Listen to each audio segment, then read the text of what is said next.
नमस्कार, जेके अपडेट में आपका स्वागत है। मैं हूं अश्विनी गुप्ता। दोस्तों, लगातार अगर हम बात करें तो एक सीट चुनावों को लेकर जो हमारे जहन में बनी हुई है वो है अनंतनाग राजौरी लोकसभा सीट। लेकिन उसके साथ ही अगर बाकी सीटों की बात करें तो अभी तक उस पर पूरी तरह से रहस्य बरकरार है।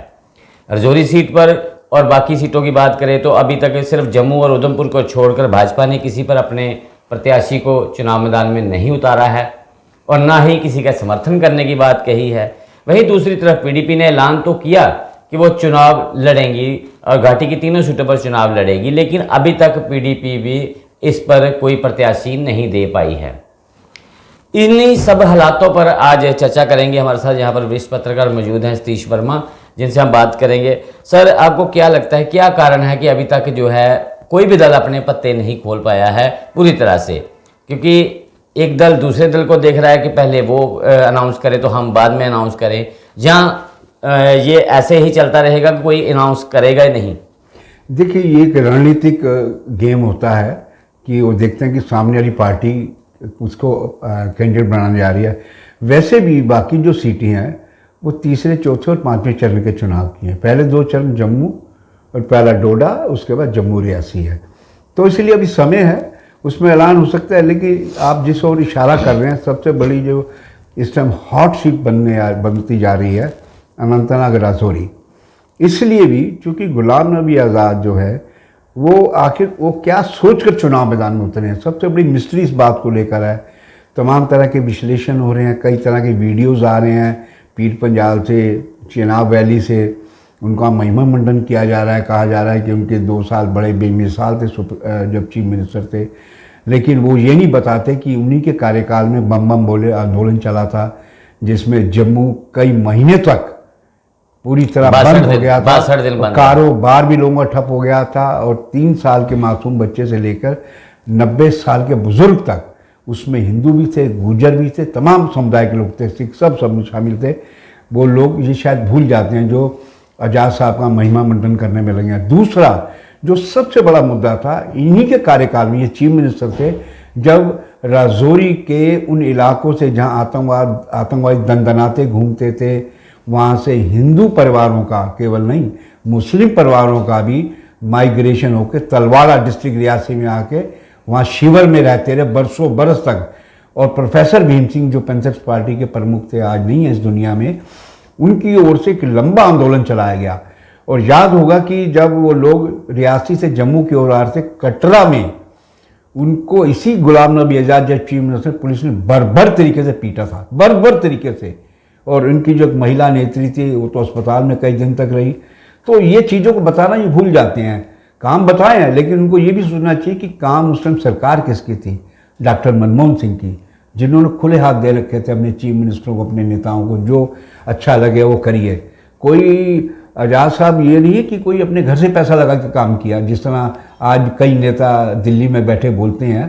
वो सरकार की नीति होती है, कांग्रेस की नीति थी, काम किया। हमें ये भी याद आता है कि जब गुलाम नबी आज़ाद ने कांग्रेस छोड़ने से कुछ महीने पहले जब यहीं जम्मू के एक रिजॉर्ट में, एक मीडिया ग्रुप के रिजॉर्ट में जब एक जनसभा हुई थी, राहुल गांधी वहीं आए थे और तब गुलाम नबी आज़ाद बताने लगे थे कि उनके कार्यकाल में क्या क्या काम हुआ। तो उसके बाद राहुल गांधी ने तुरंत उनको स्नब करते हुए कहा था कि ये काम जो होते ये कांग्रेसी कार्यकर्ताओं की, कांग्रेस सरकार के भी ऐसे हुए कि आपको छूट देकर से आप काम करिए। तो ये चीज़ें बताना भूल जाते हैं। आधा गिलास भरा आधा गिलास खाली, अर्ध सत्य जो होता है वो हमेशा खतरनाक होता है। और ये वो लोग कर रहे हैं जो उनकी प्रोपेगेंडा एजेंसी चला रहे हैं, हम समझते हैं। लोगों के आगे मैं समझता हूँ सहाफ़ी को, पत्रकार को सच्चाई सामने लानी चाहिए। और जहाँ तक बात के अनंतनाग की, आपने ठीक कहा कि अनंतनाग उनका गृह क्षेत्र नहीं है, उनका गृह क्षेत्र चिनाब वैली है, भलेसा है। और भलेसा से उन्होंने अपने प्रिय सरूरी को उतार रखा है। और हम देख रहे थे कि कल जिस प्रकार से नेशनल कॉन्फ्रेंस, पीडीपी, कांग्रेस, ये सारे सामूहिक रूप से चुनाव प्रचार में उतरे हुए हैं।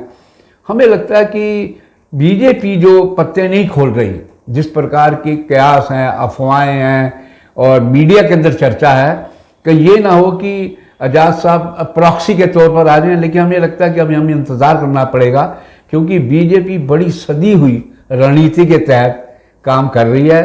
चूंकि बीजेपी का लक्ष्य ये है कि जम्मू की दोनों सीटों के साथ साथ घाटी में अपना एक मजबूत प्रवेश करने के लिए, दरवाज़ा खोलने के लिए अनंतनाग सीट को वो जीतने की पूरी ताकत झोंक रही है और झोंकेगी भी।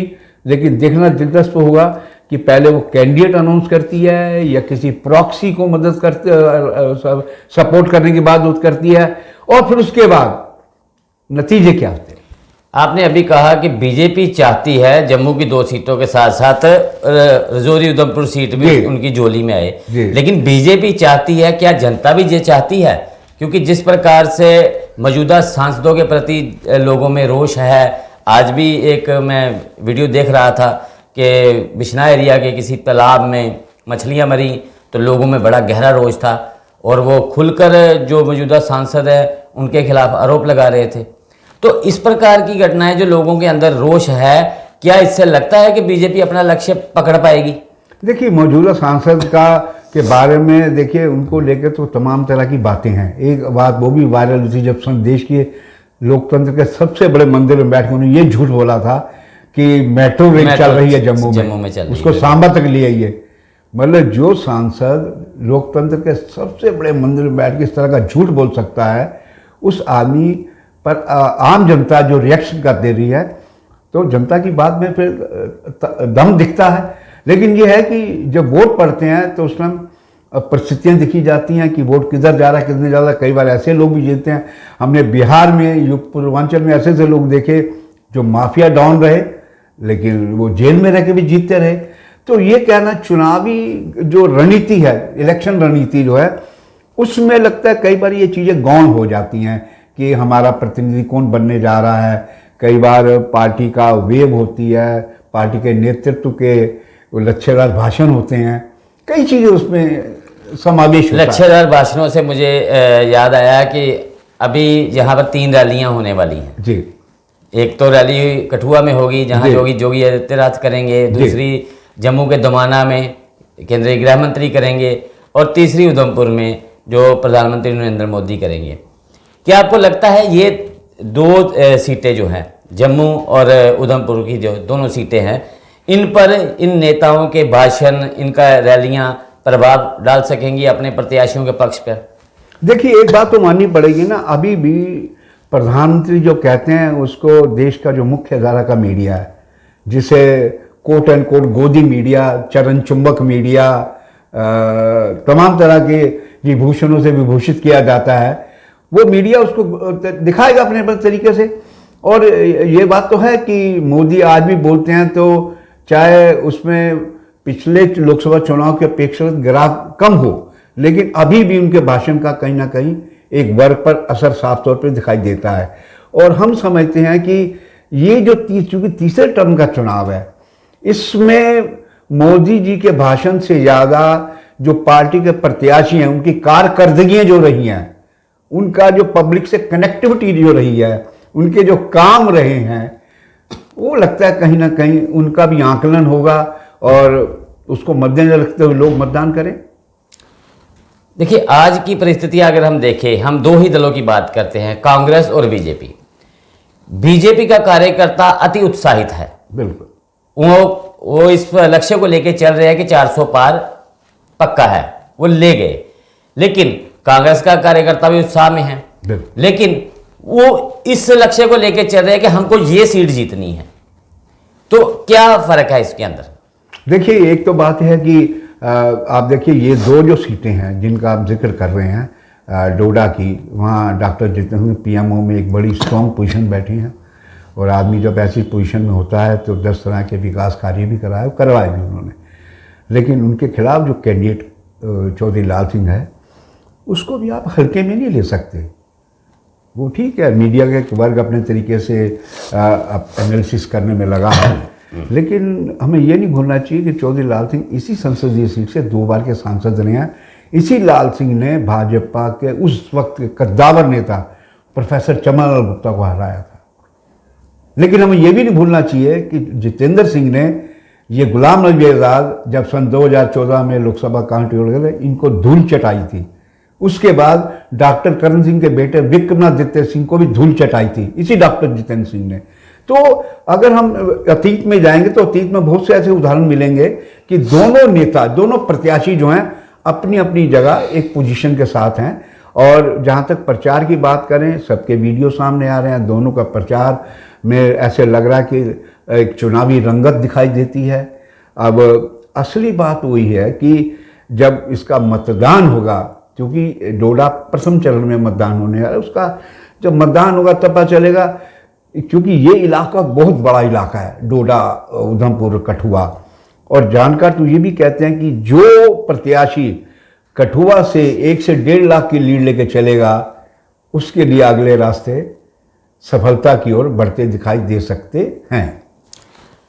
अभी हम बात करते हैं अनंतनाग सीट के साथ साथ श्रीनगर लोकसभा सीट जी, जिस पर अभी चलो तीसरे चरण में जाकर वहां पर चुनाव होना है। तो उस सीट पर भी अभी कुछ भी साफ नहीं हो पाया है। क्या उमर अब्दुल्ला स्वयं वहां से चुनाव लड़ेंगे, महबूबा मुफ्ती चुनाव लड़ेंगी, जहां अल्ताफ बुखारी वहां से चुनाव लड़ेंगे, जहां डीपीएपी के ही कोई उम्मीदवार वहां पर भी चुनाव मैदान में होंगे? क्योंकि जहां तक जो संकेत मिल रहे हैं कि बारामूला सीट को सभी छोड़ रहे हैं, वहां पर सज्जाद लोन के रिश्ते सभी के साथ बेहतर हैं, सभी दलों के साथ, चाहे वो बीजेपी हो, डीपीएपी हो, अल्ताफ बुखारी हो, इन सब के साथ अच्छे रिश्ते हैं।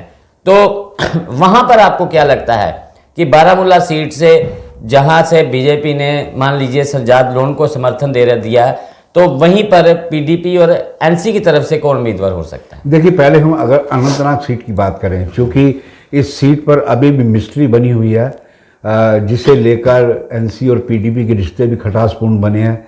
क्योंकि अभी तक पीडीपी ने अपना कैंडिडेट अनाउंस नहीं किया, हालांकि महबूबा मुफ्ती ने ये कहा है कि हम तीनों सीटों पर अपने प्रत्याशी उतारने जा रहे हैं। सोर्सेज कह रहे हैं कि शायद महबूबा मुफ्ती चुनाव मैदान में उतरे, लेकिन हमारा मानना है कि अब तक जितने प्रत्याशी उतरे हैं उसमें एनसी के मियां अल्ताफ हों, गुलाम नबी आज़ाद हों, या अल्ताफ बुखारी की पार्टी के जफ़र इकबाल मनहास हों, हमारा मानना है कि इन तीनों में सबसे स्ट्रॉन्गेस्ट कैंडिडेट अभी तक मियां अल्ताफ हैं। मियां अल्ताफ चूँकि उनको अपना समुदाय गुजर बकरवाल एक पीर के तौर पर देखता है, उनकी अपनी ज़ियारत है कंगन में, हमने पहले भी अपने जेके अपडेट के कार्यक्रम में इस चीज़ को बताया। और दूसरा ये है कि मियां अल्ताफ का पहाड़ी समुदाय में भी एक रसूख है। तो इसलिए आप ये नहीं कह सकते कि केवल गुजर समुदाय उनके साथ चलेगा। और दूसरी सबसे बड़ी बात यह है कि इसी पीर पंजाब पट्टी में उनकी रिश्तेदारियाँ, उनके बहन बहनों इसी पीर पंजाब पट्टी में शादी हुई हैं, उनकी बड़ी गहरी रिश्तेदारियां हैं। और एक दिलचस्प बात है कि रजपाल सिंह जब नेशनल कॉन्फ्रेंस से खड़े हुए थे तो वो कोहली जो जीते हुए थे इसलिए जीते कि इनके रिश्तेदार थे। जब नवी कोहली जीत, अगर वो कोई और कैंडिडेट होता कोहली की जगह, तो शायद ही बीजेपी की टिकट पे जीत पाता। आप समझ सकते हैं कि इनमें इंटर कनेक्शन कितना है, इनमें कोई पार्टी पॉलिटिक्स फिल्म देखी जाती है अगर रिश्तेदारी का मामला आता है। लेकिन जहाँ तक आज़ाद साहब की बात करें, आज़ाद साहब के यहाँ चुनाव में खड़े होने को लेकर बड़े लोग तमाम तरह के सवालात और हैरानगी जता रहे हैं कि अपना ये चुनाव रैली छोड़कर यहाँ कैसे आ गए। लोग ये भी कह रहे हैं अगर बीजेपी का ये प्रॉक्सी नहीं होते तो क्या केवल ये वोट काटने के लिए चुनाव लड़ रहे हैं। इस तरह की भी बातें चुनाव कही जा रही हैं, क्योंकि पहाड़ी समुदाय ऑलरेडी इनके खिलाफ है। हम पिछले वीडियो जेके अपडेट में कह चुके हैं कि जब इनको डॉक्टर मनमोहन सिंह तैयार थे, सीताराम केसरी जो समाज कल्याण मंत्री थे कांग्रेस की सरकार में, वो तैयार थे और तमाम नेता तैयार थे, तो उन्होंने साफ तौर पर कहा था कि आपके जम्मू कश्मीर से हमारी जो पार्टी के बड़े नेता हैं उनसे आप बात कर लीजिए। तो उनका साफ कहना था कि गुलाम नबी आज़ाद ने पहाड़ियों को दर्जा नहीं लेने दिया। ये एक बात पूरी कम्युनिटी में ट्रैवल। और आप समझ लीजिए कि अगर पहाड़ी नेताओं की बात करें, उनका दावा है कि पूरी पीर पंजाब पट्टी में 5 लाख से ज्यादा मतदाता। आप जहां एक तरफ कह रहे हैं कि ये प्रॉक्सी हो सकते हैं, अगर मान लीजिए आप ही की बात, अगर वो प्रॉक्सी निकलते भी हैं जी, तो पहाड़ी वोट नहीं भी उनको मिलता है जी, तब भी उसका फायदा बीजेपी को है। अगर बीजेपी वहां पर प्रत्याशी उतारती है तो अभी हाल ही में पहाड़ियों को दर्जा दिया गया है एसटी का, तो कहीं ना कहीं पहाड़ियों का रुझान जो है वो बीजेपी की तरफ होगा ही। तो ऐसे में इन हालात में वहां पे लाभ बीजेपी को मिल सकता है। देखिए, मैं देख रहा था पहाड़ी के नेता मुर्तजा खान एडवोकेट हैं, बड़े सीनियर हैं, वो इस आंदोलन से जुड़े रहे हैं वो एक वीडियो में कह रहे थे कि हम चाहते हैं कि चूँकि बीजेपी ने हमें ये इज़्ज़त दी है, एहसान का बदला एहसान उतारना चाहते हैं हम। लेकिन उन्होंने ये भी कहा कि अगर गुलाम नबी आज़ाद आते हैं फिर आप निश्चित तौर पे नहीं कह सकते कि पहाड़ी उसको वोट करेगा, चाहे वो प्रॉक्सी हो या वो बीजेपी का प्रत्याशी हो। बेहतर होगा कि बीजेपी अपना प्रत्याशी, अपनी बीजेपी का प्रत्याशी कोई खड़ा करे ताकि पहाड़ी उसको वोट डाल सके। उन्होंने ये भी कहा, ये भी दावा नहीं किया जा सकता कि बीजेपी अपना भी कैंडिडेट उतारती है कि 100% पहाड़ी इनको वोट पड़े। वो सच्चाई बोल रहे थे कि देखिए कन्फ्लिक्ट सब जगह होता है, कि हर सोसाइटी में होता है, हर एक के अपना एजेंडा, अपना विजन, अपने इंटरेस्ट होते हैं। तो हम समझते हैं कि पहाड़ी समुदाय में चूंकि दावा ये किया जा रहा है करीब 5 लाख लोग हैं और गुजर बकरवाल समुदाय के करीब 3 लाख वोट कहे जा रहे हैं। गुजर बकरवाल समुदाय का रिजल्टमेंट आपको पता ही है, जब इनको कवायद चल रही थी इनको SC स्टेटस देने की, तो जम्मू से लेकर रजौरी, पूरा पुंछ, पीर पंजाल क्षेत्र में बड़े आंदोलन चले, बड़ा तीखे आंदोलन हुए, नारे भी लगे। तो कुल मिलाकर देखे ये समझ से परे है कि गुलाम नबी आज़ाद आखिर क्या सोचकर, जो आदमी 40 साल सत्ता का केंद्र बिंदु रहा हो, सत्तारूढ़ पार्टी में अहम पदों पर रहा हो और जिसकी छवि जम्मू कश्मीर के हवाले से मुगल आजम की रही हो, वो आखिर क्या सोचकर अनंतनाग संसदीय सीट पे आया है। तो लोग ये भी कहते हैं कि ये हो सकता है कि दिल्ली की रणनीति का एक हिस्सा हो कि इनको लड़ाया जाए और देखा जाए। बात करेंगे वही, जैसे मैंने पहले सवाल पूछा, आपने रजौरी सीट की बात कर दी, श्रीनगर सीट का और बारामूला सीट का क्या रहेगा? देखिए श्रीनगर सीट पे आप देखिए, श्रीनगर सीट में पुलवामा डिस्ट्रिक्ट जो पहले साउथ कश्मीर का हिस्सा था वो जोड़ देगा। उसके अलावा शोपियां की 2 सीटें थी, एक इसके इधर से जुड़ गई है अनंतनाग में, एक सेंट्रल कश्मीर यानी श्रीनगर से जोड़ी गई है। अब उसमें वो दोनों सीटें PDP के प्रभाव क्षेत्र वाली कही जाती हैं। ये जो हमारे सोर्स हैं ज़रा है कश्मीर के, उनका कहना ये है अगर उमर अब्दुल्ला आते हैं तो उनके लिए PDP मुश्किलें लाजमी तौर पर खड़ा करेगी, चूंकि जिस प्रकार मियां अल्ताफ को गुपकार अलायंस का हिस्सा होने के बावजूद, विपक्षी महागठबंधन इंडिया का हिस्सा होने के बावजूद अपनी जिद पूरी की quote and quote Omar Abdullah ने प्रत्याशी घोषित करके, तो इस प्रकार के PDP के जो जराए हैं, जो सोर्स हैं, वो ये कह रहे हैं कि वो इसलिए पत्ते नहीं खोल रही महबूबा मुफ्ती कि पहले श्रीनगर और बारामूला सीट के NC पत्ते खोले, उसके बाद हम पत्ते खोलेंगे। लेकिन इस बीच आज डेवलपमेंट ये हुई है कि गुलाम नबी आज़ाद की पार्टी ने कहा कि वो सेंट्रल कश्मीर और उत्तरी कश्मीर से अपने प्रत्याशी नहीं उतारेंगी। लेकिन हमें उत्तरी कश्मीर की बात करें, लेकिन अल्ताफ बुखारी की पार्टी वो उतार रहे हैं। लेकिन आप देखिए ना, एक इसमें एक और कैरेक्टर है जिसका जिक्र कहीं नहीं हो रहा, उसका नाम है इंजीनियर शेख रशीद, जो लंगेट से विधायक थे और जो मालूम है कि गोमांस परोसे जाने के MLA उसल श्रीनगर में विवादों में आए थे, यहाँ भी बवाल मचा था। उन्होंने जो पिछला चुनाव लड़ा था लोकसभा का इसी सीट से इंडिपेंडेंट, तो 1 लाख से ज़्यादा वोट लिए थे। उनको हल्के में नहीं लिया। 1 लाख वोट अगर एक आदमी ले रहा है बिना किसी नेशनल पार्टी के या बिना किसी रीजनल बड़ी पार्टी के, तो इसका मतलब उसका श्रेय कितना है। वो दिल्ली की तिहाड़ जेल में बंद है। तो इसलिए अब देखना ये इंटरेस्टिंग होगा जब उस 4थे या 5वें फेज का वो चुनाव होगा बारामूला संसदीय सीट का, उस वक्त नामांकन कौन कौन भरता है। क्या जिस तरह कहा गया, इसकी ओर से शेख इंजीनियर की ओर से उनके प्रवक्ता ने कहा कि वो चुनाव लड़ेंगे। अगर वो चुनाव मैदान उतरते हैं, NC भी उतरती है, PDP भी उतरती है, और स्वाभाविक है उसमें कहीं ना कहीं पेट जो है भाजपा अपना लाजमी तौर पर फंसाएगी। वो किसकी शक्ल में होगा, इंजीनियर रशीद की शक्ल में होगा या किसकी शक्ल में होगा, ये उस समय बेहतर बताएगा। बहुत बहुत शुक्रिया हमसे बात करने के लिए। तो ये थे विदेश पत्रकार सतीश वर्मा, जिन्होंने पूरे हालात पर चर्चा की है और विशेषकर अगर एनालिसिस किया जाए तो अनंतनाग रजौरी सीट पर इन्होंने बड़ा गहनता से रोशनी डाली है कि कौन उस क्षेत्र में अपना प्रभाव डाल सकता है। लेकिन प्रत्याशियों के नामों का ऐलान ना भाजपा की तरफ से अभी किया गया है और ना ही PDP की तरफ से, तो इसे लेकर अभी रहस्य बरकरार है। इस पर फिर चर्चा करेंगे आगे कार्यक्रम में जब ये प्रत्याशियों का ऐलान करेंगे। फिलहाल तब तक के लिए मुझे अश्विनी गुप्ता को दे इजाजत। आप जुड़े रहें JK अपडेट के साथ। नमस्कार। जम्मू कश्मीर की खबरों के लिए जुड़े रहिए JK अपडेट के साथ।